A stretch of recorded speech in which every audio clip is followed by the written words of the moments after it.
तो गाइस जो भी आप लोगों की क्वेरीज़ थी वो हमने आपके साथ शेयर की, क्योंकि काफ़ी ज़्यादा लोगों के कॉल्स आए, मैसेज आए और काफ़ी ज़्यादा लोग पूछ रहे थे कि आपकी मम्मी को क्या हुआ, कैसे एक्सपायर हुए, क्या दिक्कत थी उनको, क्या डिजीज़ थी उनको। तो इस ब्लॉग में आपके साथ हर एक चीज़ जो हमने शेयर की है। तो अगर आप जानना चाहते हैं कि मम्मी को क्या प्रॉब्लम थी, कैसे कैसे उनका ट्रीटमेंट हुआ, जो भी हुआ, तो उसके लिए आपको जो है ब्लॉग देखना पड़ेगा। तो आप जो है इस ब्लॉग को ज़रूर देखें, जिससे आपको पता चलेगा कि कैसे-कैसे हमने मम्मी का ट्रीटमेंट करवाया और उनको दिक्कत क्या थी। गाइस तो स्वागत है आपका आज के हमारे इस ब्लॉग में। तो आज के हमारे इस ब्लॉग में मैं आपको बताना चाहता हूँ कि हमारी मम्मी जो अभी आपको पता ही है कि इस दुनिया में नहीं रहे, उनको क्या प्रॉब्लम थी, कैसे-कैसे, क्या-क्या चीज़ें फ़ेस करी, कहाँ-कहाँ हमने ट्रीटमेंट करवाए और कहाँ से ये सब चीज़ें स्टार्ट हुई, वो सब चीज़ें आज मैं आपके साथ डिस्कस करना चाहता हूँ हम दोनों। तो काफ़ी टाइम के बाद ये ब्लॉग जो हमारा आ रहा है, हमारे घर में शादी थी मेरी सिस्टर की, सीमा की। जैसे ही शादी ख़त्म हुई उसके बाद मम्मी का हमें कॉल आता है। तो मम्मी को पहले भी थोड़ा-थोड़ा हल्का-हल्का फ़ीवर आता था, बट वो नॉर्मल सी चीज़ है, वो किसी को भी आता है। तो हमने इतना ध्यान नहीं दिया, चेकअप करवाते थे, नॉर्मल टेस्ट करवाते थे, तो टेस्ट में कभी कोई ऐसी दिक्कत आई नहीं। तो उस दिन गए मम्मी हॉस्पिटल, तो हॉस्पिटल में उन्होंने टेस्ट करवाए। उनके साथ जो इनकी छोटी सिस्टर थी वो भी गए हुए थे। तो टेस्ट करवाने के बाद जो मम्मी का हमें कॉल आता है, मम्मी बोलते हैं कि मुझे डॉक्टर ने टेस्ट लिख के दिए हुए हैं और टेस्ट मैंने करवाए हैं। तो टेस्ट करवाने के बाद जो रिज़ल्ट आता है, दूसरे दिन जब मम्मी जाते हैं चेक करवाने के लिए अपनी रिपोर्ट्स, तो रिपोर्ट्स में डॉक्टर ने उनको बोला है कि आपको जो है पत्थरी है, स्टोन है। तो उसके साथ-साथ में उन्होंने बोला लीवर में रसौलियाँ भी हैं। तो जिसके बाद ये काफ़ी ज़्यादा परेशान हो गई। तो मैंने इनको समझाया कि ऐसी कोई दिक्कत नहीं है, परेशान होने वाली नॉर्मल चीज़ है, किसी को भी होती है। आजकल पत्थरियाँ आपको पता है छोटे-छोटे बच्चों को भी हो रही हैं, तो रसौलियाँ भी हो रही हैं। मैं ऑपरेशन करवा के ये नॉर्मल हो जाएगा, ठीक हो जाएगा, तो टेंशन लेने की ज़रूरत नहीं है।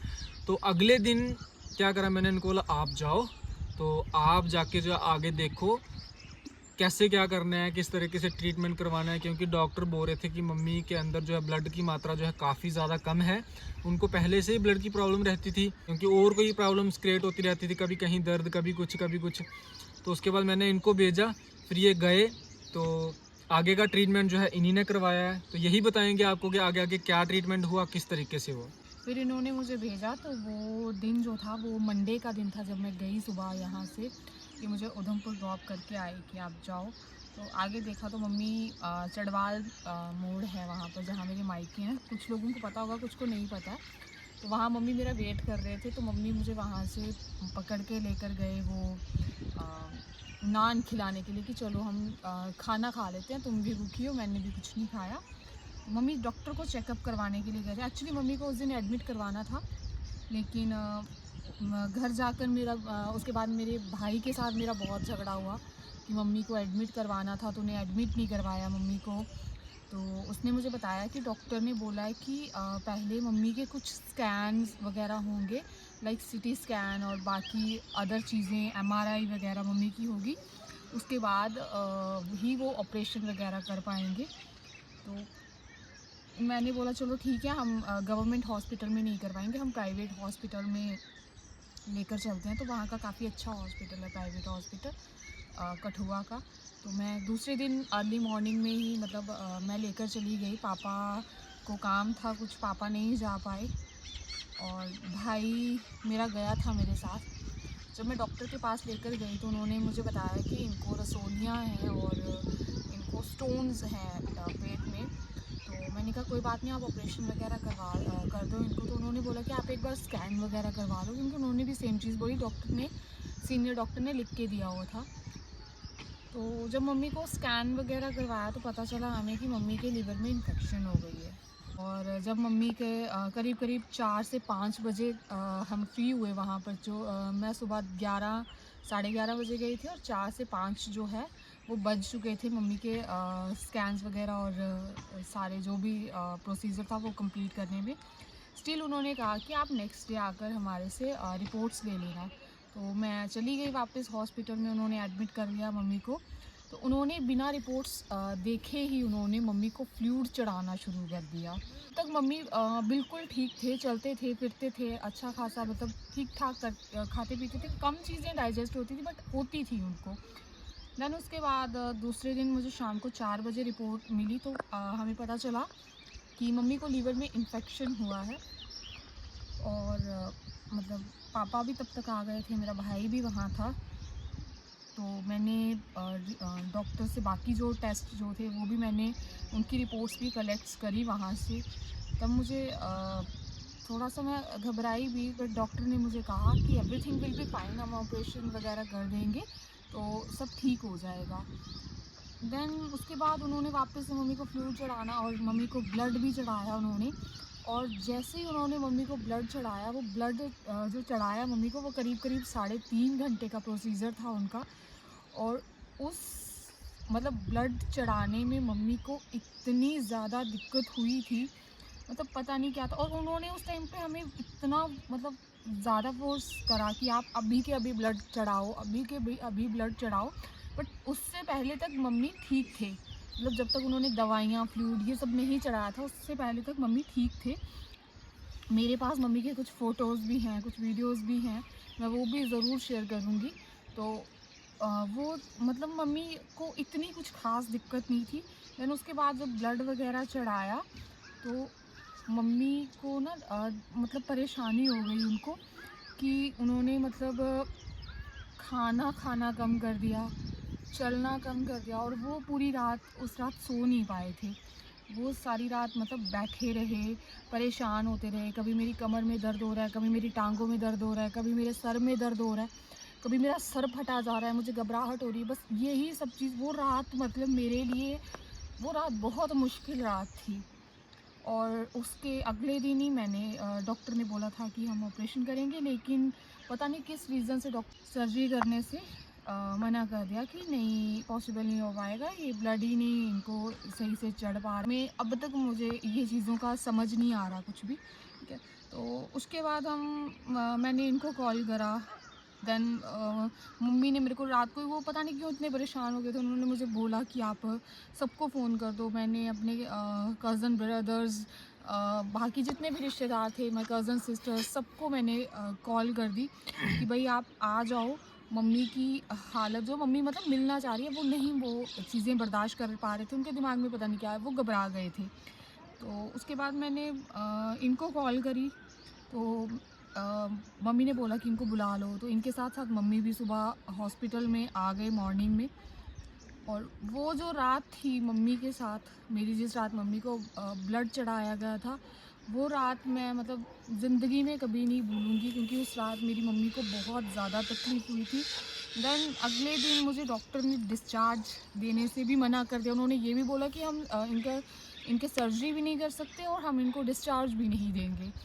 तो फिर वहाँ पर मेरी काफ़ी बहसबाजी हुई डॉक्टर के साथ। मैंने बोला कि मैं प्रॉपर बिल पे कर रही हूँ, सब कुछ मैं आपको दे रही हूँ, और उसके बावजूद भी आप कह रहे हैं कि ना आप सर्जरी कर सकते हैं इनकी, और ना आप इनको यहाँ से डिस्चार्ज दे सकते हैं।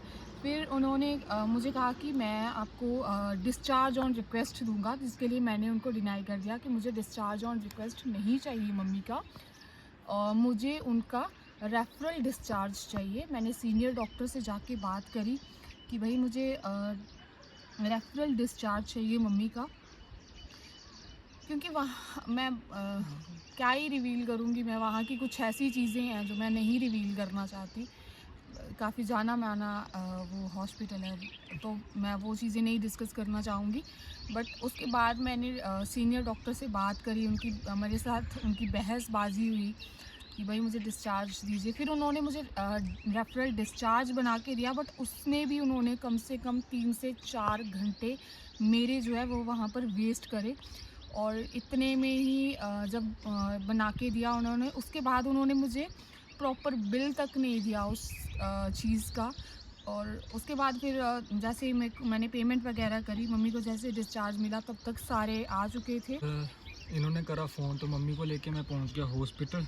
तो शाम को जैसे ही पहुंचा तो मम्मी ठीक ठाक थे, ऐसी कोई दिक्कत नहीं थी। तो डिस्चार्ज ले लिया हमने वहाँ से उसी दिन।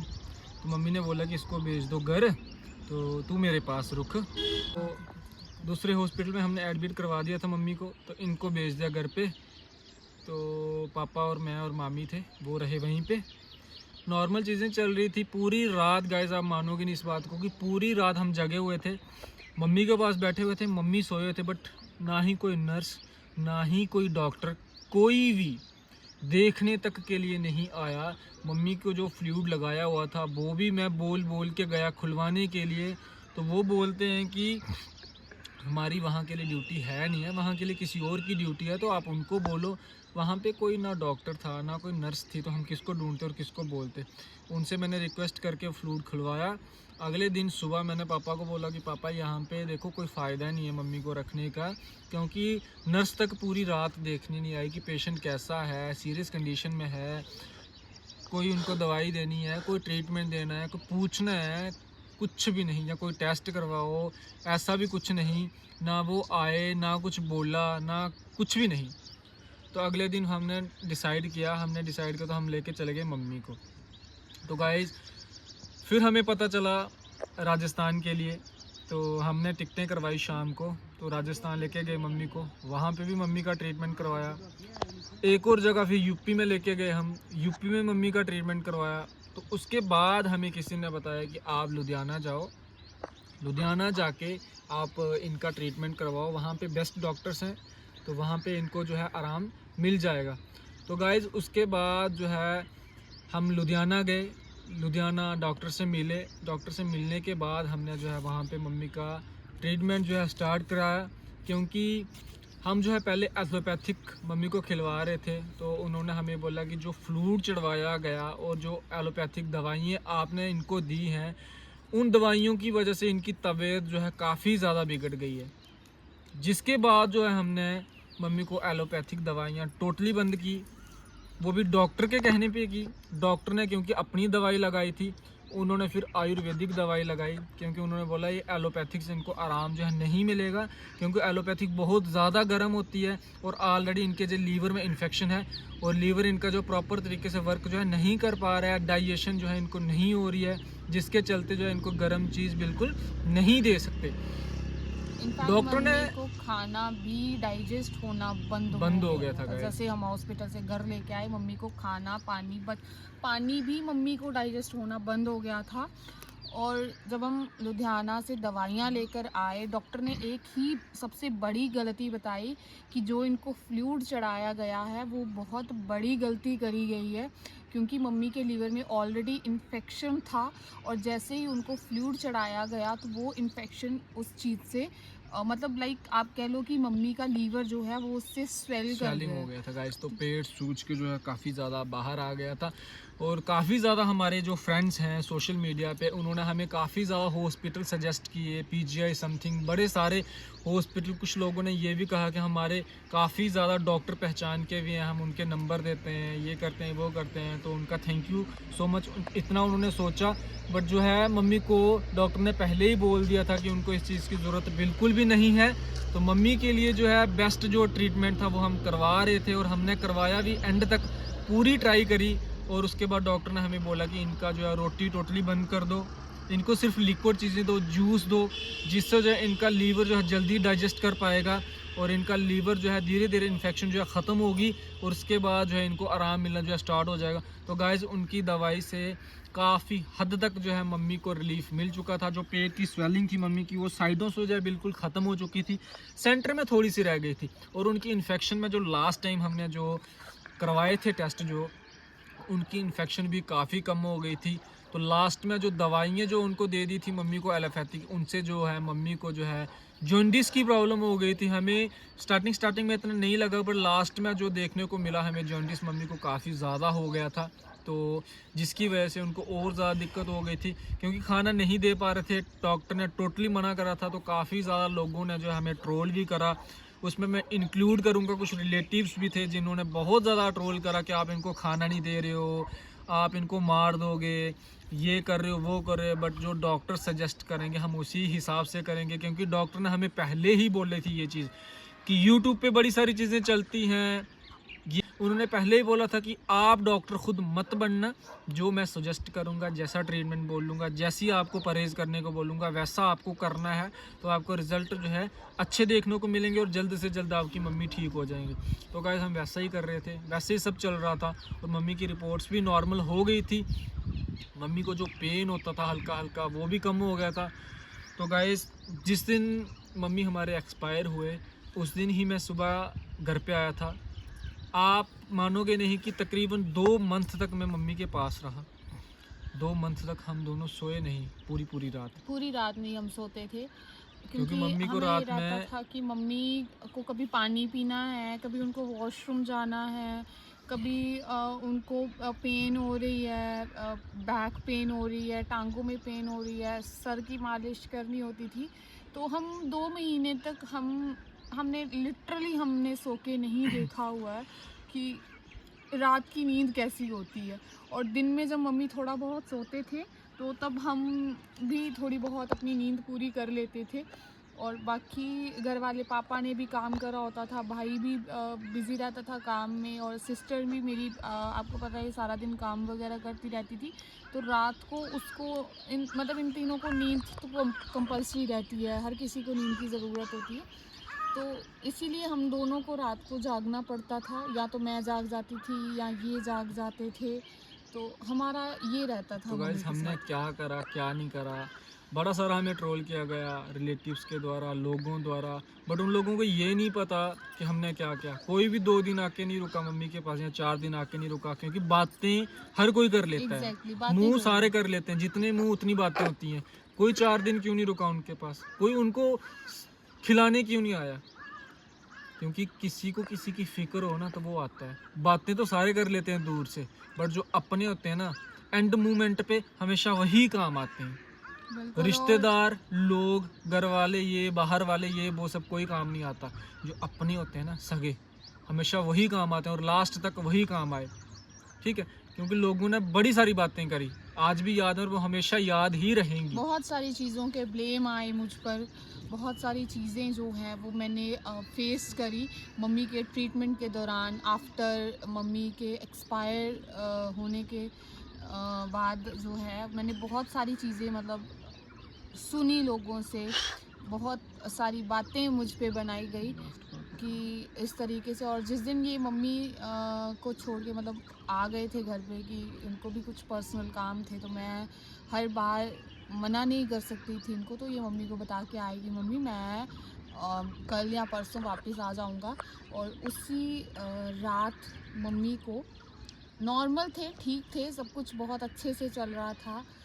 खा नहीं पाते थे, लेकिन वो जो हम उनको लिक्विड डाइट जो हमने उनकी रखी थी वो अच्छे से प्रॉपर तरीके से वो डाइजेस्ट कर पा रहे थे। लेकिन वो कहते हैं ना कि जब किस्मत आपका साथ ना दे ना, तो आप कुछ भी कर लो, फिर वो चीज़ कभी भी कारीगर साबित नहीं होती। तो ऐसा ही कुछ हमारे साथ हुआ। रात के करीब 7:30 बजे के आसपास मम्मी को अचानक से बहुत गंदे तरीके से पेन हुआ। और बदकिस्मती हमारी ये थी कि हम मम्मी का वो जो पेन किलर होता है वो लास्ट टाइम हम दवाइयों में लाना ही भूल गए थे।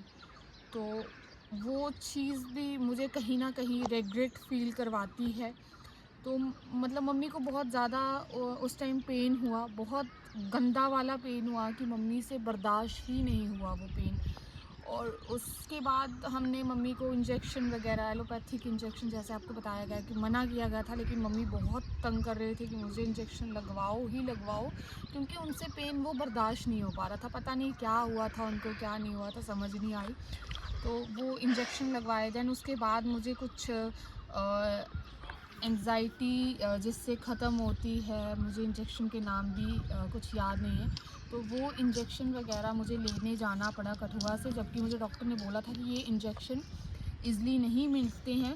बट फिर भी मैंने किसी ना किसी तरीके से रिक्वेस्ट करके मैं रात के करीब 10:30 बजे गई थी, और 11:30 बजे के आसपास मैं वहाँ से इंजेक्शन लेकर वापस आई। तो जब मैंने बोला उनको कि इंजेक्शन लगा दीजिए आप, तो तब उन्होंने इंजेक्शन लगाने से मना कर दिया था, क्योंकि उन्होंने बोला कि ये फ्लूइड में लगाया जाता है, तो अगर आप फ्लूइड लगवाना चाहते हैं तो इसके लिए मैंने उनको मना कर दिया कि आप फ्लूइड ना ही लगाओ तो बेहतर है।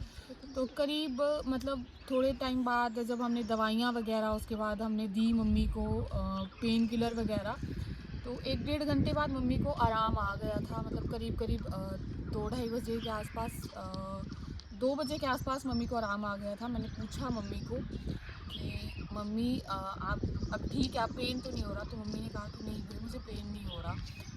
तो उसके बाद पापा भी बोले कि मैं मतलब थोड़ी देर आराम कर लेता हूँ। भाई ने भी बोला कि मुझे सब सुबह मम्मी की दवाइयाँ लेने जाना है, तो मैं आराम कर लेता हूँ। मेरी छोटी सिस्टर भी, वो भी पूरा दिन काम करती है, उसने भी बोला कि दीदी मैं थोड़ी देर सो जाती हूँ। मैंने बोला ठीक है। मेरी बड़ी कज़न सिस्टर आई हुई थी, मामू की लड़की, एंड वो मतलब उसने बहुत साथ दिया हुआ है हमारा। जिन जिन लोगों ने साथ दिया हम कभी नहीं भूल सकते उस टाइम को, ठीक है। तो वो भी कहती कि मैं अभी थोड़ी देर लेट जाती हूँ, मुझे भी थोड़ी, उनको भी थोड़ी प्रॉब्लम है, दिक्कत है फिज़िकली। मैंने कहा ठीक है। मामू थे मेरे, वो भी लेट गए। तो मेरे जीजू बैठे हुए थे, मैं भी मम्मी के पास बैठी हुई थी, तो मैंने मम्मी का हाथ कुछ इस तरीके से लिया हुआ था अपने हाथ में कि मतलब सो जाएं, वो उनको सुलाने की कोशिश कर रही थी। और उसके थोड़े टाइम बाद ही मैंने नोटिस करा कि मम्मी थोड़ी थोड़ी अनकॉन्शियस हो रहे थे, और उनको मतलब सांस लेने में दिक्कत हो रही थी। वो मुंह खोल खोल के सांस ले रही थी, मतलब उस तरीके से जिस तरीके से उन्होंने कभी सांस नहीं ली।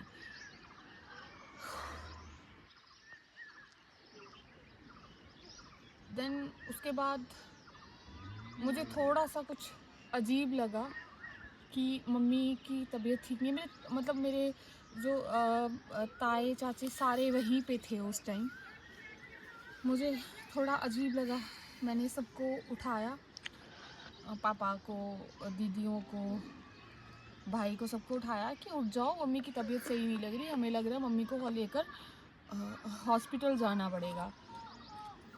तो जैसे ही हम वो उठ गए, तो मामू मेरे वहीं पे थे, तो पता नहीं मुझे, मैं बाहर चली गई। मैंने अपने, मेरा कज़न ब्रदर है एक, सगा भी नहीं है बट मतलब कज़न ब्रदर मैं मानती हूँ, मैं उसको भाई मानती हूँ अपना। तो मैंने उसको कॉल करा कि हाँ भाई, मतलब 3:30 का टाइम हो रहा था, मतलब उस टाइम 3 बजे का टाइम हो रहा था। मैंने उसको बोला कि जल्दी आ, मम्मी को लेके हॉस्पिटल जाना है। तो 3 बजे भी उस बंदे ने मेरा कॉल अटेंड करा, वो बोला कि मैं ब्रश करके आऊँ, ऐसे मैंने बोला ऐसे ही आ जा। तो वो 15 मिनट में मेरे पास पहुँच गया। बट तब तक मम्मी को मतलब नीचे लेटा दिया गया था, और उसके बाद मम्मी मतलब बताओ यार। गाइस, तभी कोई 1-2 मिनट में जो है मम्मी पूरे हो गए। जो भी होती है विधि वगैरह, जो भी अनाज वगैरह रखते हैं वो रख दिया था, दिया वगैरह जला दिया था। तो मुझे बताया गया रात को 3-3:30 बजे, तो 4:30 बजे मैं घर से निकल गया, 6:30 बजे पहुंचा के। तो एंड टाइम पे मैं उनका मुंह भी नहीं देख पाया, तो मेरे लिए बहुत ही एक बुरी चीज़ थी। तो गाइस, जो भी आप लोगों की क्वेरीज़ थी वो हमने आपके साथ शेयर की, क्योंकि काफ़ी ज़्यादा लोगों के कॉल्स आए, मैसेज आए, और काफ़ी ज़्यादा लोग पूछ रहे थे कि आपकी मम्मी को क्या हुआ, कैसे एक्सपायर हुए, क्या दिक्कत थी उनको, क्या डिजीज़ थी उनको। तो इस ब्लॉग में आपके साथ हर एक चीज़ जो हमने शेयर की है। तो अगर आप जानना चाहते हैं कि मम्मी को क्या प्रॉब्लम थी, कैसे कैसे उनका ट्रीटमेंट हुआ, जो भी हुआ, तो उसके लिए आपको जो ब्लॉग देखना पड़ेगा। तो आप जो इस ब्लॉग को ज़रूर देखें, जिससे आपको पता चलेगा कि कैसे कैसे हमने मम्मी का ट्रीटमेंट करवाया और उनको दिक्कत क्या थी। और इसके बाद प्लीज़ आप हमें ट्रोल ना करिएगा, कि क्योंकि कुछ लोग ऐसे भी ऐसे कह रहे हैं कि वीडियो बनाना शुरू कर दिया, ये कर दिया, वो कर दिया। तो गाइज़ ऐसा कुछ भी नहीं है कि मतलब हमें मम्मी के जाने का दुख नहीं है। जितना दुख हमें है उतना शायद किसी को भी नहीं होगा। सो प्लीज़ ट्रोल करना बंद करो गाइज़।